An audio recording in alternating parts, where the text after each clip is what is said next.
നമുക്ക് ചോറിന്റെയൊക്കെ കൂടെ കഴിക്കാൻ പറ്റിയ മാങ്ങാ ചമ്മന്തി ഉണ്ടാക്കുന്നത് എങ്ങനെയാന്ന് നോക്കാം. ഞാനിവിടെ 2 ടൈപ്പായിട്ടാണ് കാണിക്കുന്നത്. ഒന്ന് തേങ്ങ ഇട്ടും ഒന്ന് തേങ്ങ ഇടാതെയും. ആദ്യം നമുക്ക് തേങ്ങ ഇട്ടുള്ള മാങ്ങാ ചമ്മന്തി എങ്ങനെയാ ഉണ്ടാക്കുന്നത് നോക്കാം.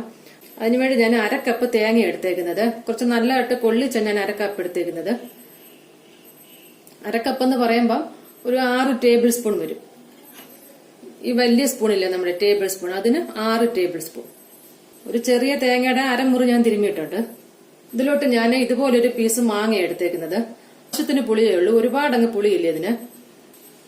പിന്നെ നിങ്ങൾ മാങ്ങ എടുക്കുമ്പോൾ നിങ്ങളുടെ കിട്ടുന്ന മാങ്ങ അനുസരിച്ച് എടുക്കണം. ഒരുപാട് പുളിയാണെങ്കിൽ അതനുസരിച്ച് എടുത്താൽ മതി. 2 ചെറിയ ഉള്ളി, കുറച്ച് വലിയ സൈസ് ചെറിയ ഉള്ളി ഇത്. പിന്നെ ഒരു ചെറിയ പച്ചമുളക്, ശകലം കറിവേപ്പില, 1/2 ടീസ്പൂൺ മുളക് പൊടി. ഇതിലോട്ട് വേണമെങ്കിൽ നിങ്ങൾക്ക് വറ്റൽമുളക് വേണമെങ്കിലും അരയ്ക്കാം. വറ്റൽമുളക് ആണെങ്കിൽ ഒരു 4-5 വറ്റൽമുളക്. ഇനി ഇതെല്ലാം കൂടെ നമുക്കൊന്ന് അരച്ചെടുക്കണം. അരയ്ക്കുന്നതിന് മുമ്പ് ഈ മാങ്ങ ഇതുപോലെ ചെറിയ ചെറിയ പീസായിട്ട് കട്ട് ചെയ്യണം. അങ്ങനെയാണെങ്കിൽ നമുക്ക് എളുപ്പത്തിൽ അരഞ്ഞു കിട്ടും. ഇതിപ്പോ ഞാൻ പറഞ്ഞല്ലോ ആവശ്യത്തിന് പുളിയേ ഉള്ളത്, അതുകൊണ്ട് ഞാൻ ഇത്ര എടുത്തു. കുറച്ചൊരു വലിയ പീസ് എടുത്തേക്കുന്നത്. ഒരുപാട് പുളിയാണെങ്കിൽ ഇത്രയത്തിന്റെ ആവശ്യമില്ല. അപ്പൊ നിങ്ങളത് നോക്കിയെടുത്തോണം. നമുക്കൊരു മിക്സിയുടെ ജാറിലോട്ട് ഇതെല്ലാം ഇട്ട് കൊടുക്കണം.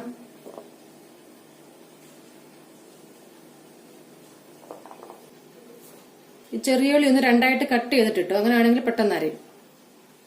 ഇതിലോട്ട് വെള്ളം ഒന്നും ഒഴിക്കണ്ട. റിവേഴ്സിൽ കറക്കി കറക്കി ഇങ്ങനെ അരച്ചെടുത്താൽ മതി. ഒരുപാട് അങ്ങ് അരയരുത്. ചമ്മന്തിയുടെ ഒരു പരുവ് അറിയാമല്ലോ. മുമ്പിലോട്ട് നമ്മളിങ്ങനെ ടേൺ ചെയ്ത് കറക്കിയാൽ അതങ്ങ് ഒരുപാട് അങ്ങ് അരഞ്ഞു പോകും. ഞാൻ തേങ്ങാ ചമ്മന്തിയുടെ ഒരു വീഡിയോയിൽ അരയ്ക്കുന്ന വിധം കാണിച്ചിട്ടുണ്ട്. പിന്നെ നമുക്കിതൊന്ന് അരച്ചെടുക്കാം. ഇതിപ്പോ ഇവിടെ കുറച്ചൊന്ന് അരഞ്ഞിട്ടുണ്ട്. ഇതിലോട്ട് ആവശ്യത്തിനുള്ള ഉപ്പും കൂടി ഇട്ട് കൊടുക്കണം. നിങ്ങൾ ആദ്യമേ അരയ്ക്കുമ്പോൾ ഉപ്പും കൂടെ ചേർത്ത് അരച്ചോണേ. ഞാൻ ആദ്യമേ മറന്നുപോയതാ ഉപ്പിടാന്. അപ്പൊ ഞാനിവിടെ മാങ്ങ ചമ്മന്തി അരച്ചെടുത്തിട്ടുണ്ട്. ഒരുപാടങ്ങ് അരയരുത്, ചെറിയൊരു തരിതരിയായിട്ടിരിക്കണം. ഒരു പ്ലേറ്റിലോട്ട് മാറ്റാം. വെള്ളം ഒട്ടും ഒഴിക്കണ്ട. ഈ മാങ്ങയിലുള്ള വെള്ളത്തില് നല്ലതായിട്ട് അരഞ്ഞു കിട്ടും.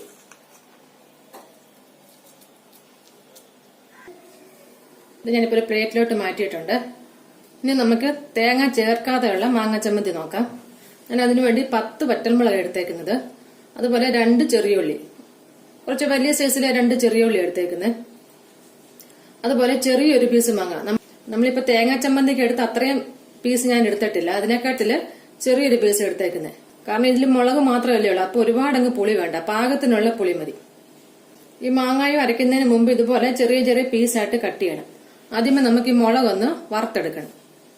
നമ്മൾ മുളക് വറുക്കാൻ വേണ്ടി ഒരു പാൻ അടുപ്പിൽ വെക്കണം. അതിലോട്ട് ഒരു 1/2 ടീസ്പൂൺ വെളിച്ചെണ്ണ ഒഴിച്ചു കൊടുക്കണം.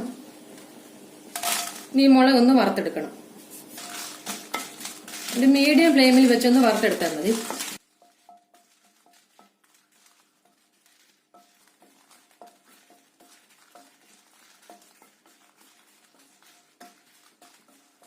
മുളക് ഇപ്പൊ ചൂടായിട്ടുണ്ട്, നല്ലതായിട്ട് വറുത്തിട്ടുണ്ട്. ഒരുപാടങ്ങ് കരിയാൻ നിൽക്കണ്ട, ഇത്രയും മതി. ഇപ്പൊ നല്ലതായിട്ട് വീർത്ത് വന്ന് നിറമൊക്കെ ഒന്ന് മാറിയിട്ടുണ്ട്. നമുക്ക് ഫ്ലെയിം ഓഫ് ചെയ്യാം.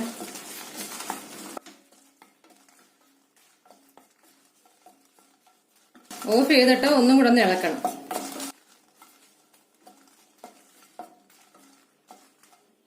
ഇനി ഇതൊന്ന് ആറി കഴിഞ്ഞിട്ട് നമുക്ക് അരച്ചെടുക്കാം.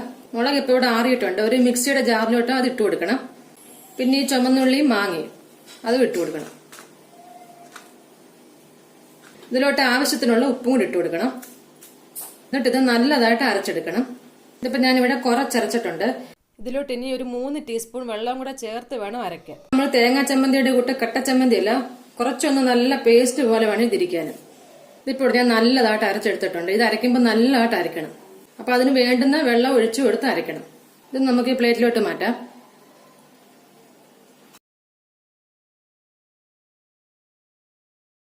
അപ്പൊ 2 ചമ്മന്തി ഇവിടെ റെഡി ആയിട്ടുണ്ട്.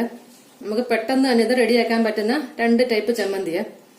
അപ്പൊ എല്ലാരും ഒന്ന് ഉണ്ടാക്കി നോക്കണം. വീഡിയോ ഇഷ്ടമായെങ്കിൽ ലൈക്ക് ചെയ്യാനും സബ്സ്ക്രൈബ് ചെയ്യാനും ഷെയർ ചെയ്യാനും ഒന്നും മറക്കരുത്.